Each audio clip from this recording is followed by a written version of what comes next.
बिस्मिल्लाहिर्रहमानिर्रहीम। शुरू अल्लाह के नाम से जो बड़ा मेहरबान निहायत रहम वाला है। अस्सलाम वालेकुम गाइस। तो आज हम जानेंगे मैनेजिंग रेजिस्टेंस टू चेंज, यानी कि लोग चेंज से क्यों घबराते हैं। तो इसके बारे में डिस्कस करेंगे कि लोगों को क्या वजह बनती है कि वो चेंज की मजम्मत करते हैं, उससे घबराते हैं कि हमें चेंज नहीं चाहिए।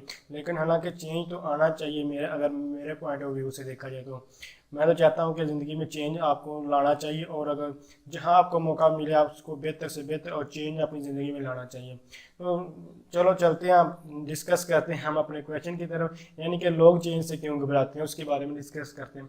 तो पहला पॉइंट एम्बिग्यूटी और अनसर्टेनिटी, यानी कि लोग गैर वाज़ेह और जो गैर यकीनी, यानी वो समझते हैं कि ये गैर वाज़ेह होता है चेंज और गैर यकीनी होता है, इसलिए लोग इससे घबराते हैं कि हमें पता ही नहीं चलता इससे क्या हमें नुकसान ही हो सकता है, फ़ायदा नहीं हो सकता, क्योंकि ये गैर वाज़ेह और इसकी समझ में हमें नहीं आ रहा था और हमें इस पर यकीन ही नहीं है। इस वजह से लोग कहते हैं कि हमें ये चेंज नहीं चाहिए। तो पहले पॉइंट में यही बात की। दूसरा दी कम्फर्ट ऑफ ओल्ड हैबिट्स, यानी कि लोग जो पुरानी लोगों को हैबिट्स हैं लोग उनको उनको ही पसंद करते हैं। वो कहते हैं वो न्यू जनरेशन को पसंद नहीं करते, न्यू टेक्नोलॉजी को, किसी चीज़ को भी वो पसंद नहीं करते।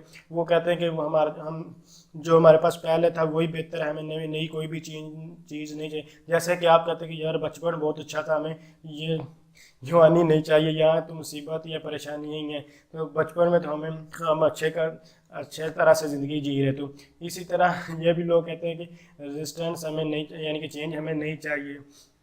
या फिर आप इस तरह कहें, जो ओल्ड लोग थे वो क्या करते थे, रजिस्टर पर लिखना पसंद करते थे। अगर उनको कह दिया जाए कि अगर आप लैपटॉप को यूज़ करें और उस पर लिखें तो वो इससे बहुत परेशान होता है और वो कंफर्टेबल वो नहीं महसूस करते। तो उसके बाद हमारा थर्ड पॉइंट में था कंसर्न। इसका मतलब यह है कि ये लोग अगर वो कहते हैं कि अगर चेंज आया तो हमारे पास जो हमारा पैसा है वो हमारा सारा ज़ाया हो सकता है, हमारा स्टेटस हमारा जा सकता है, हमारा जो अथॉरिटी यानी कि हमारे हुक्म जो चल रहे हैं ये शायद ना चलें, या कोई चेंज कोई और आ कि हमारी हमारी जगह आ जाए, या हमारे आपस में जो फ्रेंडशिप वगैरह ये हमारी ख़त्म हो सकती है। हम नए लोग आएंगे, पता नहीं वो कैसे होंगे, किस तरह के नहीं होंगे जब चेंज आएगा।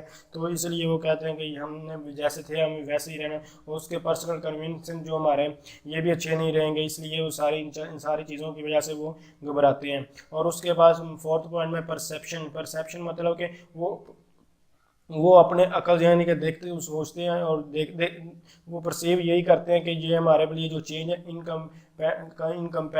इनकम्पैटिबल होगा, क्योंकि अगर चेंज आ गया तो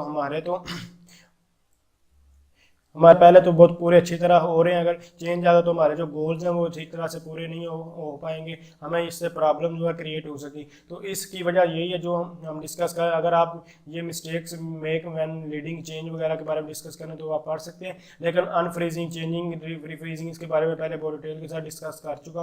अगर इसके बारे में आप नहीं जानते अनफ्रीजिंग, चेंजिंग, तो आपसे पहले बार ट्यूटोरियल देख सकते। लेकिन जो हमारा क्वेश्चन था बेसिकली यहाँ जो 4 पॉइंट्स है इसमें यही कवर किए जाते हैं। तो थैंक्स फॉर वॉचिंग। अल्लाह हाफिज़।